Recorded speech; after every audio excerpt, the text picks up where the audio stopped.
పూరా లోకల్ అన్న అయితే ఇప్పుడు ఈ ముచ్చట అంత ఇట్లుంటే ఇక చివరికి ఒకే ఒక అంశం అన్న ఇప్పుడు ఏ దినపత్రికలలో చూసినా వార్తలలో చూస్తే ఒక విషయం బాగా బ్రేకింగ్ అవుతుంది ఈ 6 నెలల గడిచిన 6 నెలల కాంగ్రెస్ ప్రభుత్వం ఏర్పడ్డాక దాదాపు మన తెలంగాణ కోసమట ఈ పెద్ద మనిషి 32.118 కోట్లు పెట్టిండట అన్న మరి ఏడ పెట్టిండు ఇంత అప్పు ఎందుకు అయింది మరి మీకు ఏమైనా వచ్చిందా మరి నాకేమైనా వచ్చిందా మరి తెలంగాణ ప్రజలకు ఏమొచ్చిందో లేదు కానీ ఈ అప్పు ఎట్లా అయిందో చెప్పాను నాకు అప్పు తెచ్చిండట తెలంగాణ ప్రజలకు ఇచ్చిండట ఎట్లా అయిందో చెప్పాలి వాళ్ళు పెట్టుకున్న ఉచిత పథకాలు మదపుటి ఏనుగుల గుంపు అది కుంభకర్ణుని గుంపు అది ఏనుగులు కూడా అనకూడదు కుంభకర్ణుని గుంపు అది మరి దానికి పథకాలు ఇవ్వాలంటే మన పతారు ఉండాలి కదా పతారు ఉండాలంటే పథకాలు ఉండాలి పథకాలు ఉండాలంటే పతారు ఉండాలి వాళ్ళకి తెలుసు ముందే ఇంత చాంతాడంత ఇంత పెద్ద లిస్టు వాళ్ళ మేనిఫెస్టో ఇంత పెద్ద లిస్టు ఎట్లా మళ్ళీ చేస్తారో అది చూద్దాం కానీ ఇంత పెద్ద లిస్టు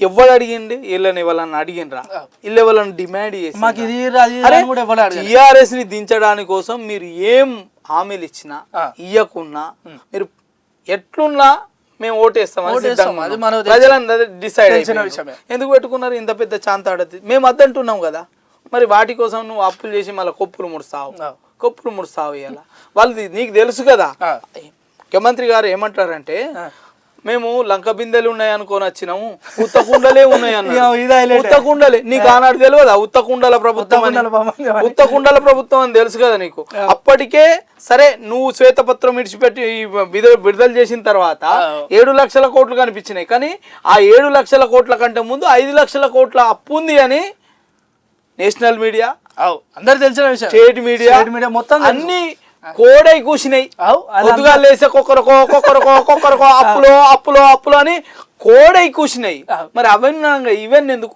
కొన్ని పథకాలను ఎత్తేసుకో నీకు లిబర్టీ ఉంది కదా ఎత్తేసుకో నువ్వు అధికారంలోనే ఉన్నావు కదా ఇప్పుడు ఎత్తేసినంత మాత్రాన్ని నీ ప్రభుత్వాన్ని అయితే ప్రజలు వచ్చి కూలగొట్టారు కదా గడ్డపారాలు తీసుకొచ్చి పొడవరు కదా మేము అంటున్నాం ఆ ఉచిత పథకాలు పనికి మాసినవి తీసేసుకో ఇలా నేను రేవంత్ రెడ్డి ప్రభుత్వం ఒక గొప్ప పని ఒక మంచి పని చేసింది ఏంటి మీకు నచ్చిందంటే మంచి ప్రభుత్వ పాఠశాలలకి ప్రభుత్వ కళాశాలలకి ఉచిత విద్యుత్ని ఇచ్చింది ఇది గొప్ప పని ఈ పని మేము మెచ్చుకుంటాం కానీ ఈ పనికి మాసిన ఉచిత కరెంటు ఈ పనికి మాసిన ఉచిత బస్ ప్రయాణం ఈ పనికి మాసిన ఉచిత సిలిండరు ఈ పనికి మాసిన ఇక మన మహాలక్ష్మి అని చెప్పి ఇవన్నీ ఎందుకు రైతు భరోసా అన్నాడు నేను ఏమంటున్నా అంటే ఇవాళ పేపర్లా 2,70,000 ఇల్లు మాకు కావాలి శాంక్షన్ చేయండి కేంద్రంలో అడిగిండు వీళ్ళేమో సంకలు కొట్టుకొని మేము ప్రతి నియోజకవర్గానికి 4,000 ఇల్లు ఇస్తాము మేమే ఇస్తాము ఎవడు అవసరం లేదు అని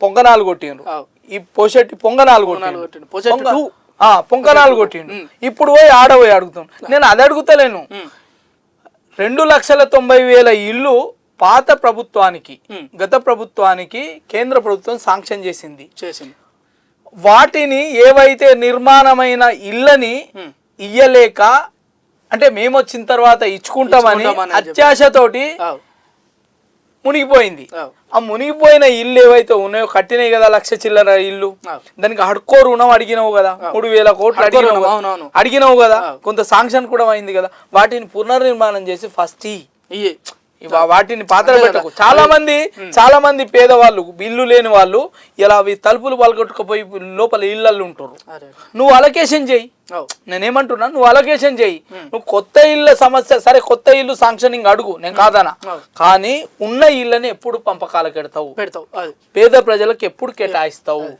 ఉన్న ఇళ్ళని నువ్వు 1,00,000 చిల్లర ఇల్లు ఆల్రెడీ 1,50,000 చిల్లర ఇల్లు కట్టి ఉన్నాయి కట్టిన ఇంట్లకి నా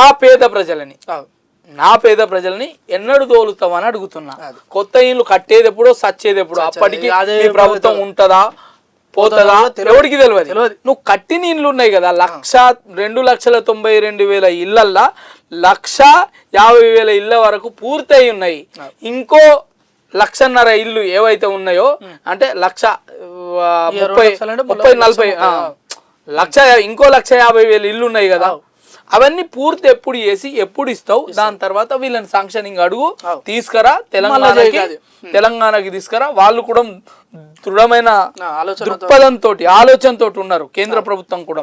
ప్రతి పేదోనికి దేశంలో ఇల్లు కావాలి, ఇల్లు ఇవ్వాలి అని చెప్పి ఒక బెడ్రూమ్ ఇల్లు వాళ్ళే శాంక్షన్ చేసిండ్రు. ఈ ఈ నేను ఇందిరా మిల్ అంటాను మళ్ళీ ఇందిరా పేరు ఏదైనా పెట్టుకో, మాకు సంబంధం లేదు. గత ముఖ్యమంత్రి ఆ ముఖ్యమంత్రి నేనే ఇచ్చిన డబుల్ బెడ్రూమ్ ఇల్లు ఇచ్చిన, నేనే ఇచ్చిన. శిలాపలకమేమో కేంద్రం ఆవాస్ యోజన ఉంటది, వీళ్ళేమో నేను ఇచ్చిన. ఇవాళ ఈయన ఇందిరాగాంధీ ఇందిరమ్మ బొమ్మ పెట్టుకుంటారు, ఆవాస్ యోజన అనే పేరు మాత్రం ఉంటుందో లేదో తెలియదు. మరి వీళ్ళు సరే పేర్లు ఏముంటాయి అనేది మనకు సంబంధం లేదు, కానీ మా పేద ప్రజలకు ఎవరైతే ఉన్నారో వాళ్ళందరికీ మీరు కట్టిన ఇళ్ళని ఫస్ట్ అలొకేషన్ చేయండి. కొత్త ఇళ్ళ శాంక్షనింగ్ మీరు అడగండి, తీసుకురండి, కట్టి ఇవ్వండి. మేము బరాబరి రాష్ట్ర ప్రభుత్వానికి డబ్బులు టాక్సెస్ రూపేనా మేమే కట్టినాం, కేంద్ర ప్రభుత్వానికి మేమే కడుతున్నాం. కాబట్టి కేంద్ర ప్రభుత్వాన్ని కూడా మేము డిమాండ్ చేస్తాం, మిమ్మల్ని కూడా డిమాండ్ చేస్తున్నాం. ఇవాళ మీ మీద మాత్రం ఈ రాష్ట్రంలో మీరు పరిపాలనలో ఉన్నారు కాబట్టి గురుతర బాధ్యత మీకు ఉన్నది. కాబట్టి మీరు ప్రజలని మభ్యపెట్టకుండా, ప్రజలని కన్ఫ్యూజ్ చేయకుండా ఇలా ఏం చేస్తారో స్పష్టంగా చెప్పుండ్రి. చెప్పకుండా మీరు ఇలాంటి ఏదో అక్కడక్కడ రంగు ఎల్లుకుంటా పోయినట్టు పోయి ముగ్గులేసి ఇలా శ్రీలంకలం చేయకుండ్రి. శ్రీలంకలం చేస్తే ఇక చిత్రాలు పడాల్సి వస్తుంది.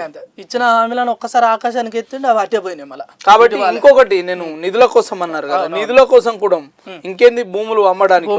నేను ఏమంటున్నా, గత ప్రభుత్వంకి మీ ప్రభుత్వ పనితీరుకి మెరుగుతనం కనిపించాలంటే గత ప్రభుత్వము పెంచిన రేట్లని పెంచుకుంటుండాలి. అది రైట్.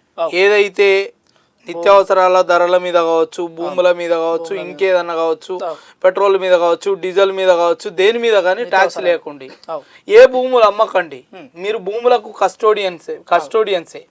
మీరంతా ఈ ప్రభుత్వం ఇవ్వాలి ఉంటుంది, రేపు పోతుంది. ఇప్పుడు గౌట్ అనేది అది శాశ్వతమైనది, గవర్నమెంట్ అనేది స్వల్పకాలికమైన 5 ఏళ్ల కాలానికి సంబంధించి. కాబట్టి మీరు కస్టోడియన్లే, భూములు అమ్మకుండా, ధరలు పెంచకుండా మీరు పరిపాలన చేయండి. తెలంగాణ ప్రజలు మీకు చేతులు ఎత్తి మొక్కుతారు, తప్పకుండా చేతులు ఎత్తి మొక్కుతారు. ఇది లేదు మేము ఇదే వాళ్ళు ఆడిన భాగవతం మేము ఏం చేస్తామంటే మళ్ళీ ఒకటే పోకటిగా ఏముంటుంది. వాళ్ళకి 10 ఏళ్ళు ఇచ్చిండ్రు, మోసం 10 ఏళ్ళు ఇచ్చిండ్రు, మీకు 5 ఏళ్ళు కూడా పట్టదు. అసలే మీ గుంపుల కొట్లాటలు ఎక్కువ. ఇవాళ రేపు జర మన దగ్గర తెలంగాణ పబ్లిక్ కూడా మస్తు హుషారు ఉన్నారు. సూచీలు 10 ఏళ్ళ పరిపాలనని మొత్తం అంటగట్టి నీలో దొక్కిళ్ళు. నాకు తెలిసి ఇలా కాంగ్రెస్ ప్రభుత్వం కూడా ఇక 5 ఏళ్ళు కాదులే కానీ కొద్దిగా తక్కువ టైం వీళ్ళకు మంచి చేస్తే మంచి ఏం కాదు, షేర్ చేస్తే మాత్రం ఉచితాలని తగ్గించుకోవాలి. అది ఉచితాలను తగ్గించుకోవాలి. నేను ఇప్పుడు మీ వేదిక కూడా చెప్తున్నా, ఒక రాష్ట్రం అభివృద్ధి చెందిందన్నా, ఒక దేశం అభివృద్ధి చెందాలన్నా ఒక వ్యక్తి కొనుగోలు శక్తి పెరిగినప్పుడు అభివృద్ధి ఈ మాట నిజం. అది నేను చెప్పిన మాట కాదు, ఆర్థికవేత్తలు, శాస్త్రవేత్తలు చెప్పిన మాటలు ఇవి. మీరు ఏదో గాలి మేడలు కలిపి గాలి మేడలు కట్టి గాలి మాటలు చెప్పి ఇలా మీరు చేస్తా అంటే ప్రజలు ప్రతిదీ గమనిస్తారు, చూస్తారు. కాలం ఎక్కువ అయింది. మాకు కూడా బాధ ఏమనిపిస్తుంది అంటే 5 ఏళ్ల కాలం ఎక్కువ అయింది, దాన్ని కుదించాలి.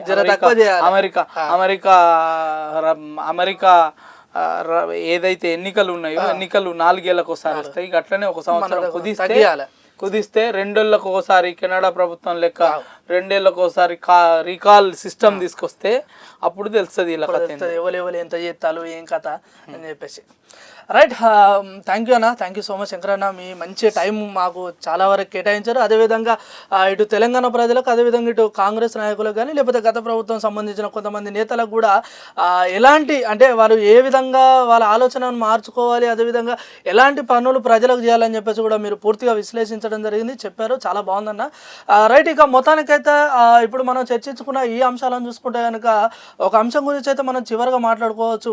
ఏదైతే ఇవాళ కాంగ్రెస్ ప్రభుత్వంలో ఈ పార్టీ మార్పులు కానీ లేకపోతే గత ప్రభుత్వంలో ఉన్న కొంతమంది ముఖ్య నేతలు ఇవాళ కాంగ్రెస్ ప్రభుత్వానికి రావడం జరుగుతుంది. అదేవిధంగా అక్కడ పార్టీ ఏదైతే వారి పదవి ఉందో ఆ పదవికి రాజీనామా చేయకుండానే రావడం, ఇక్కడ సీఎం రేవంత్ రెడ్డి గారు తీసుకోవడం ఇది జరుగుతుంది. కానీ ఇక్కడ ఎవరైతే ముఖ్య నేత ఇంతకుముందు మనం మాట్లాడుకున్న జీవన్ రెడ్డి, ఈ జీవన్ గారు కూడా అంటే అంత మంచి నేత, అంటే దాదాపు ఒక 40 ఏళ్ళ అనుభవం కలిగిన రాజకీయ నాయకుని కూడా కనీసం ఒక మంచి చెడు చెప్పకుండా ఇవాళ పార్టీ మార్పులు చేర్పులు జరుగుతున్నారు. కాబట్టి మరి ఇవాళ ఏదైతే కాంగ్రెస్ ప్రభుత్వంలో కొంతమంది ఆ కార్యకర్తలు కావచ్చు, అదేవిధంగా కొంతమంది కష్టం అంటే ఇలా కాంగ్రెసే మాకు దిక్కు అని చెప్పేసి రేయింబావులు కష్టపడ్డ కొంతమంది కార్యకర్తలకు కూడా తప్పకుండా మరి ఇవాళ ఈ నేతలే కాదు, ఆ పార్టీ నుంచి ఎవరైతే పక్క పార్టీ నుంచి వచ్చిన నేతలు కాకుండా ఇలాంటి కార్యకర్తలకు కూడా ముందు రాజకీయాలలో అవకాశాలు ఇచ్చి మరి వారి పనితీరు ఎలా ఉంది, వారి యొక్క ఆలోచన విధానం ఎలా ఉందని చెప్పేసి కూడా వారికి కూడా ఒక అవకాశం ఇస్తే తప్పకుండా తెలంగాణ రాష్ట్రంలో కొద్దిగా రాజకీయాలు కానీ లేకపోతే ఇటు ప్రజలకు అభివృద్ధి పనులు కూడా తప్పకుండా మెరుగుపడతాయని చెప్పేసి కూడా మనం ఈ సందర్భంగా కోరుకుంటున్నాం. తప్పకుండా మరి